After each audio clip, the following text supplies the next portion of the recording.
Oi, pessoal. No vídeo de hoje de geografia, nós vamos estar falando sobre energia, né? Aonde nós podemos encontrá-la, as fontes de energia que podem ser renováveis e não renováveis, e os combustíveis usados em cada uma delas. Em específico, nós vamos estar falando sobre o combustível petróleo, porque ele tem um papel importante tanto aqui no Brasil como no mundo, né? O carvão mineral como combustível e diferenciá-lo do carvão vegetal, e vamos falar também sobre energia nuclear. Bom, antes de falar sobre energia, é importante lembrar que o desenvolvimento da tecnologia melhorou muito a vida das pessoas, principalmente nos tempos atuais de pandemia, né? E quais foram essas tecnologias? Os meios de comunicação, os aparelhos eletrônicos, meios de transportes, enfim, um monte de outras ferramentas tecnológicas, mas isso tudo só foi possível graças à energia. A energia está relacionada com a transformação. A palavra-chave da energia é transformação, ou seja, tudo que produz ou pode produzir alteração no estado original dos elementos. Olha aí 3 exemplos que a gente trouxe para vocês. Os vegetais usam a energia do sol para transformar os elementos gás carbônico, água e sais minerais em alimento, que neste caso para a planta seria a glicose. A lâmpada, que transforma energia elétrica em luminosa, e o ventilador, que transforma energia elétrica para movimentar a hélice. Olha aí como a gente pode reforçar aí os exemplos através dessas ilustrações. Então, a gente tem aí a planta, que ela transforma energia solar, usa a energia solar para transformar os elementos como água, sais minerais e gás carbônico em glicose, que é o elemento que o vegetal, a planta, a árvore, nesse caso, utiliza. O ventilador, que transforma a energia elétrica para movimentar as suas hélices, e a lâmpada, que transforma a energia elétrica em luminosa. Além disso, as fontes de energia podem ser classificadas, divididas em fontes não renováveis e fontes renováveis.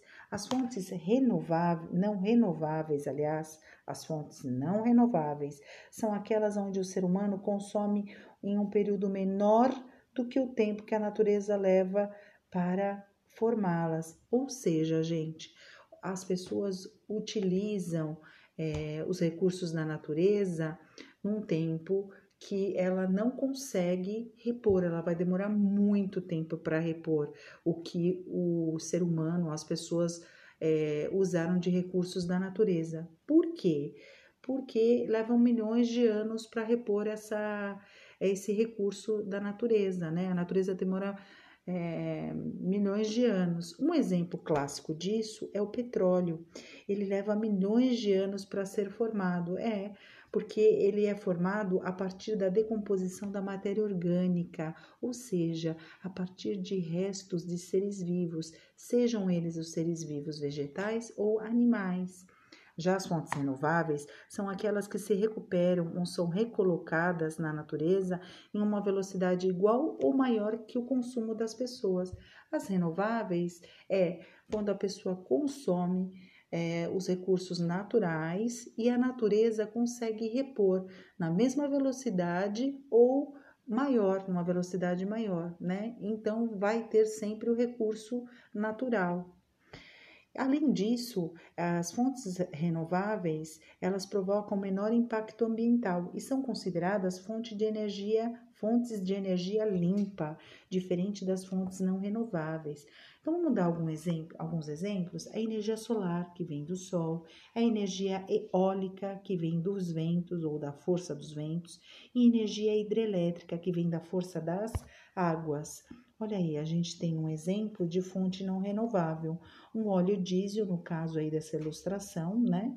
Que é um produto derivado do petróleo, que é uma fonte, que é de uma fonte não renovável, e ele é usado, esse óleo diesel, em automóveis, como ônibus, carros, caminhões, né?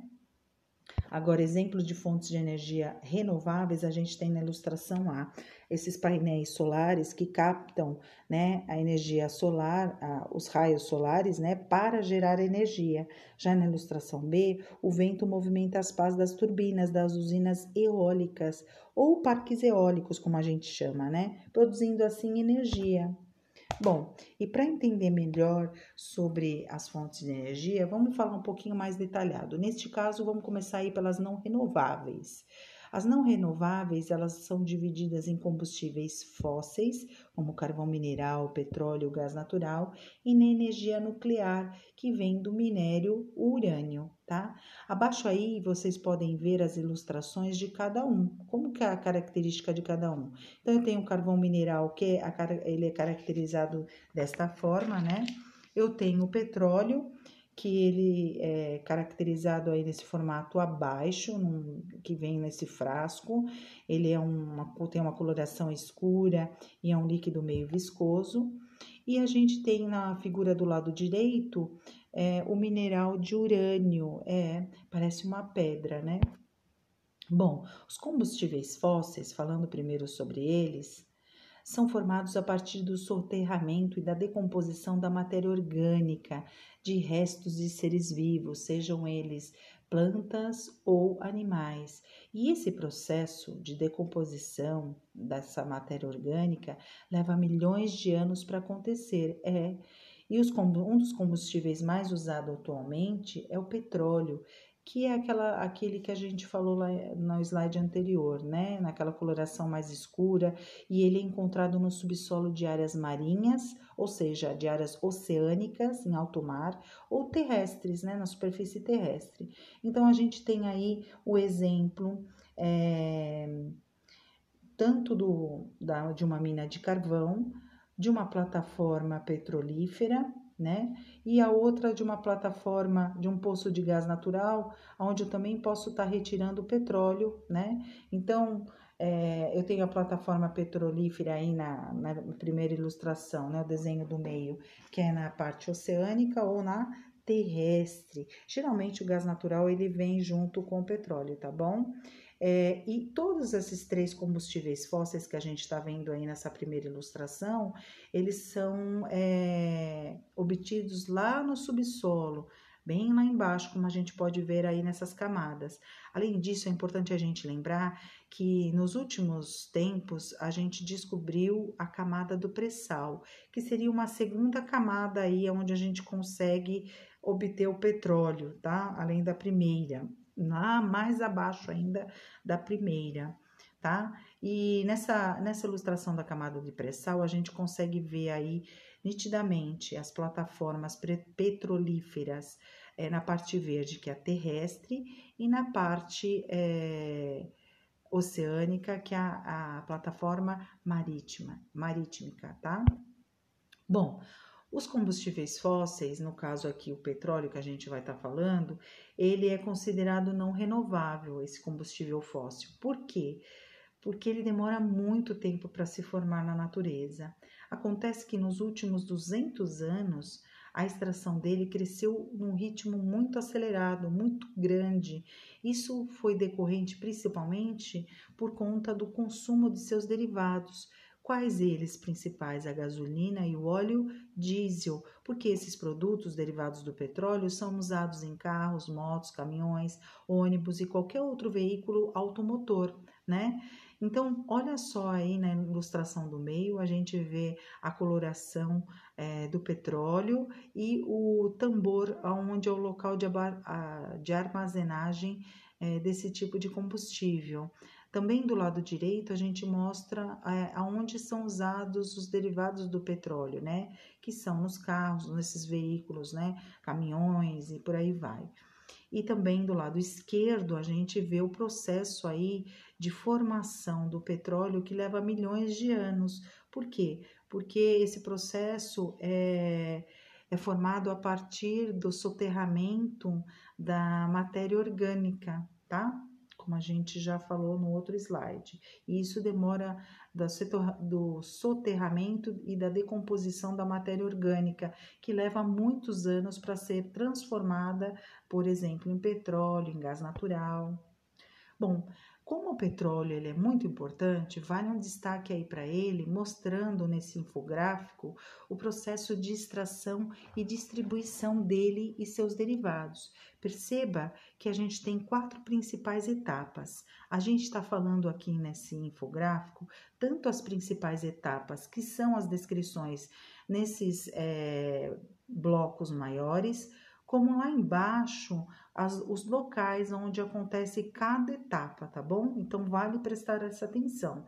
Então, vamos falar a primeira etapa lá no primeiro bloco, lá em cima do lado esquerdo, no vermelho. Então, a primeira etapa o petróleo é extraído por meio de plataformas existentes tanto em terra quanto nos oceanos. Então, do lado esquerdo, lá embaixo, em vermelhinho, o número 1, a gente vê a plataforma oceânica. Do lado direito, lá embaixo, no número 1 em vermelhinho, a gente vê a plataforma terrestre. Depois a etapa 2, né, diz que depois de extraído o petróleo, ele é levado por meio de navios petroleiros ou oleodutos submarinos ou terrestres para as refinarias. Então, olha só os locais aonde eles são extraídos, são levados, né? Então, no número 2, ali do lado esquerdo, se for uma plataforma oceânica, é levado através de um navio petroleiro, mas também pode ser levado através de oleoduto se estiver próximo à superfície terrestre, mas é difícil, tá? E o número 2 do lado direito, mostrando os oleodutos, né, que são transportados para as refinarias, o petróleo, tá bom? É levado, transportado. Depois a etapa 3, que é o verde ali do lado direito, no maior bloco, nas refinarias, o petróleo bruto, ou seja, o petróleo exatamente como foi extraído do subsolo, ele é transformado em seus derivados, né, que seriam os combustíveis fósseis. Quais eles? A gasolina, o óleo diesel, o querosene, mas também não é só isso, né? O petróleo também consegue produzir borracha, plásticos, lubrificantes, asfalto, parafina. Então, lá embaixo, do lado direito, número 3, né? A gente, na superfície terrestre, a gente consegue identificar o local da refinaria, tá? Etapa 4. Depois de produzidos, os combustíveis são levados para as distribuidoras, de onde serão encaminhados para os postos de abastecimento. Gente, os postos de abastecimento é onde, por exemplo, o posto de gasolina, que tem o abastecimento aí de combustível, gasolina, querosene, óleo diesel, tá? Que está representado aí pela número 4 rosinha, lá embaixo na parte terrestre do lado direito, tá bom? Então, as principais etapas que o petróleo percorre até chegar ao posto de abastecimento são esses aqui que a gente acabou de apresentar, tá bom? Desde a extração até o abastecimento, tá? Bom, além do petróleo, a gente tem aí como destaque o gás natural. Ele é retirado também do subsolo, podendo ser encontrado juntamente com o petróleo. Na maioria das vezes, onde eu tenho petróleo, também tenho gás natural, e ele também é um combustível fóssil. E ele pode ser usado em veículos, residências, para aquecer, por exemplo, a água, né, que tem os aquecedores de água, para acender fogões e aquecer chuveiros, como a gente acabou de dizer, em indústrias e na geração de energia de termoelétricas, de usinas termoelétricas. Bom, do lado direito, a gente tem aí as plataformas de petróleo, né, do lado da parte subterrânea, da parte terrestre, que está representado em verde, e da parte marítima, oceânica, do lado direito aí dessa ilustração aí do lado direito, né? E em ambos a gente tem a presença do petróleo lá embaixo no subsolo e do gás natural. Na ilustração do lado esquerdo, a gente consegue visualizar como são as tubulações de gás natural em uma indústria, tá? Bom, ainda falando sobre combustíveis fósseis, mas agora do carvão mineral, ele é uma fonte de energia encontrada em abundância, em grande quantidade no subsolo, Porém, a gente não utiliza tanto ele porque, lembrando que ele é uma fonte de energia não renovável, ou seja, pode acabar, né? Por quê? Pode acabar porque demora muito tempo para se repor na natureza, tá? Então, ele é encontrado em abundância, em grande quantidade no subsolo, tem um menor custo que outros combustíveis fósseis, o que faça com que ele seja muito usado e que queima com facilidade, sendo considerado então por essa característica muito eficiente e por isso ele é utilizado em indústrias que precisam gerar muito calor. Por exemplo, em indústrias que derretem outros minerais, como o minério de ferro, e indústrias siderúrgicas, como a gente pode ver aí na ilustração do lado direito. Já do lado esquerdo, a gente vê o uso do carvão mineral em usinas termoelétricas. Por quê? Lá eles evaporam em grandes quantidades de água e gera energia elétrica através desse processo, né? Nas usinas termoelétricas, tá bom? Então, aqui a gente tem o processo de formação do carvão mineral, né? Então, se ele está na primeira fase dele, né, no primeiro estágio, ele não tem um alto poder calórico. E aí ele demora anos para poder se formar na característica aonde ele tem um poder calórico, calorífico, né?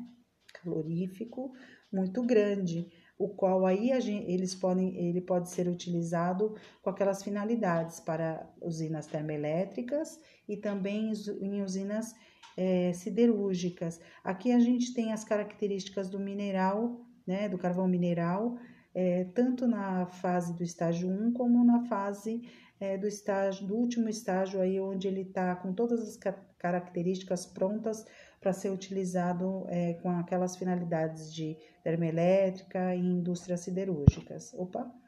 Bom, vale lembrar também que apesar do carvão mineral ser abundante e de baixo custo, além de ele ser uma fonte de energia não renovável, que demora muito tempo para se recompor ou repor na natureza, né, esse recurso, o carvão mineral também é prejudicial ao meio ambiente. Olha só como aí a gente pode ver, né? Por exemplo, nessa primeira ilustração, para que o carvão mineral ele seja extraído, é necessário fazer grandes crateras no solo, né? Esse aí é um exemplo de uma mina de carvão mineral. Além disso, quando o carvão mineral ele é queimado, né, tanto em usina de geração de energia termoelétrica ou indústrias, ele libera partículas e gases que poluem absurdamente a atmosfera, né? E contribui para o aquecimento global. Não podemos deixar de esquecer de falar disso. Aqui a gente tem na ilustração abaixo aí a vista externa de uma usina de geração de energia elétrica movida a carvão mineral, tá bom? Bom, aqui a gente vai estar falando onde a gente consegue encontrar os combustíveis fósseis. Perceba que petróleo e gás natural, como eles praticamente uma casadinha que aparece sempre junto, eles têm a predominância aí no litoral, ou seja, são encontrados principalmente no oceano, né? Agora, mas também são encontrados nas partes terrestres, como mostro aí no Amazonas, no Paraná, né? Em contrapartida, a gente tem o carvão mineral, que ele se concentra, na verdade, na região sul, como a gente pode ver aí no mapa 2, tá bom? Vale lembrar que no Brasil há pouco carvão mineral e essa fonte de energia é quase toda usada em termoelétricas, tá bom, pessoal? Bom, e se eu tivesse que diferenciar o carvão mineral do carvão vegetal, como que eu conseguiria diferenciar? Bom, primeiro, o carvão usado na indústria é o mesmo que a gente usa em churrasqueiras e nos fornos, né? Por exemplo, de pizza? Não. Por quê? O carvão vegetal atualmente é usado somente em fornos ou em churrasqueiras. E ele foi conhecido pelas pessoas desde a pré-história, onde eles começaram lá a atritar um graveto no outro para formar o fogo. Ele é considerado uma fonte de energia renovável, o carvão vegetal. Por quê? Para que ele se renove, né, no caso aí o carvão vegetal, basta que a árvore seja plantada para dar origem à madeira que seria ou será, né, queimada. Já o carvão mineral é um minério originado de florestas que foram soterradas há milhões de anos. Por isso que ele é não renovável, o carvão mineral, né? E ele é um combustível fóssil, né? E não renovável. Bom, aqui a gente consegue ver nitidamente as diferenças entre o carvão mineral e o carvão vegetal. Perceba que o visual, né, a aparência do carvão vegetal e do carvão mineral é diferente, né? Além disso, a extração e a fabricação do carvão vegetal e mineral são diferentes. No vegetal, ele tem a extração manual, né? E feita na superfície da terra. Já o carvão mineral, ele precisa de equipamentos, maquinários para poder estar extraindo do subsolo, que ele fica lá soterrado, né? Então tem que fazer uma extração com a ajuda de equipamentos, maquinários. E aí, qual é a finalidade do carvão vegetal e do carvão mineral? Do carvão do vegetal é usado na churrasqueira, em fornos, né? Já o carvão mineral é usado em indústrias siderúrgicas para ajudar aí na transformação dos minerais, por exemplo, de ferro, ou em usinas, né, termoelétricas, tá bom? Vamos falar agora sobre energia nuclear. A energia nuclear, por exemplo, é o processo de obtenção. Essa energia tem um processo de obtenção de energia elétrica por meio do minério urânio. E apesar de ser uma fonte não renovável, ele é considerado limpo, mas ele oferece vários riscos, né? Alguns riscos aí que a gente vai estar listando. Nessa ilustração, a gente vê a fumaça, né, nas usinas nucleares, como que elas são vistas, e ela é composta de vapor de água. Aí é uma usina nuclear na Bélgica, tá? Então, o processo de extração do mineral que contém urânio pode causar grandes impactos na natureza. Quais? Poluição das águas subterrâneas, que são nos lençóis freáticos, que ficam lá abaixo no solo, da vegetação, da onde está extraindo aquele mineral, do ar, né, que acaba emitindo alguns gases, e a radiação do urânio pode afetar as pessoas, inclusive, causando doenças e levando até mesmo à morte. Por ser um elemento radioativo, o minério urânio pode ser usado na fabricação de bombas que causam destruição em massa, que foi o caso das bombas de Hiroshima.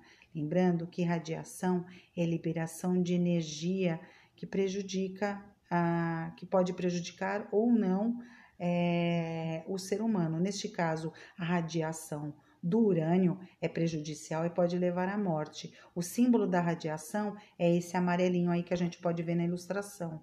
Além disso, o lixo que sobra da produção de eletricidade nas usinas também é radioativo, e aí ele não pode ser descartado na natureza, porque além de ele poluir o ambiente, ele prejudica a saúde das pessoas e de todos os seres vivos daquele ecossistema ali presente. Além disso, a extração desse minério, do urânio, provoca grandes alterações na paisagem, como a gente pode ver aí nessa foto, né? Aí a gente tem a grande intervenção humana no relevo para a extração da mineração do urânio. Essa foto aí é da Bahia, tá bom, pessoal?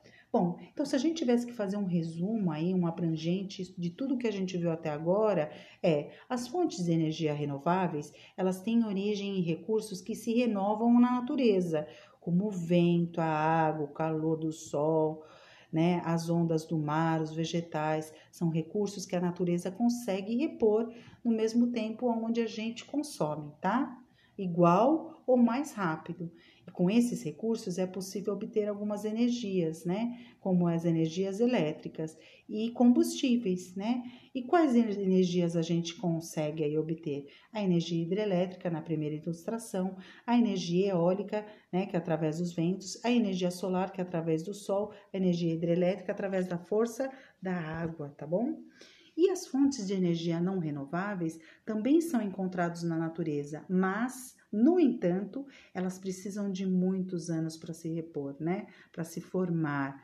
Então, se eu for consumir, eu vou acabar demorando essa energia que eu vou estar, né, esses combustíveis que eu vou estar consumindo da natureza, ele vai demorar milhões de anos para se repor, né? E a gente tem alguns exemplos aí, como o petróleo e o gás natural na primeira ilustração, o carvão mineral, onde eles são utilizados, né, na indústria e usina termoelétrica, e na energia nuclear, na usina nuclear. Lembrando que o petróleo e o gás natural, ele é utilizado para várias finalidades, e principalmente em veículos automotores, tá bom? E para finalizar aí o resumo, a gente pode estar falando o quê?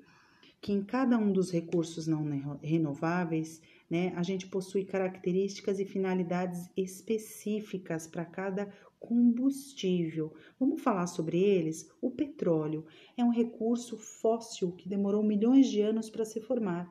E esse recurso é muito valioso, porque dele se derivam a gasolina, o óleo diesel, o querosene, e que são considerados combustíveis de alta qualidade, de alto valor, né? E muito utilizado nos dias de hoje. O gás natural geralmente é extraído na mesma jazida do petróleo e ele serve como combustível para indústrias, automóveis e gás de cozinha. Já o carvão mineral, ele é um combustível bastante eficiente e poluente, né? E ele é utilizado principalmente em indústrias que precisam gerar muito calor para derreter outros minerais, como o minério de ferro e indústrias siderúrgicas, ou para evaporar grandes quantidades de água e com isso gerar energia elétrica, como nas termoelétricas. O urânio é um elemento encontrado em alguns minerais e é usado para a obtenção de energia nuclear, que também gera eletricidade, mas que vale lembrar que tem alguns riscos aí que são importantes que a gente deve tomar atenção, tá bom? E é isso aí, pessoal. Espero que tenham gostado do vídeo, que tenham um excelente estudo. Não esqueçam de deixar o seu joinha aí e até o próximo vídeo.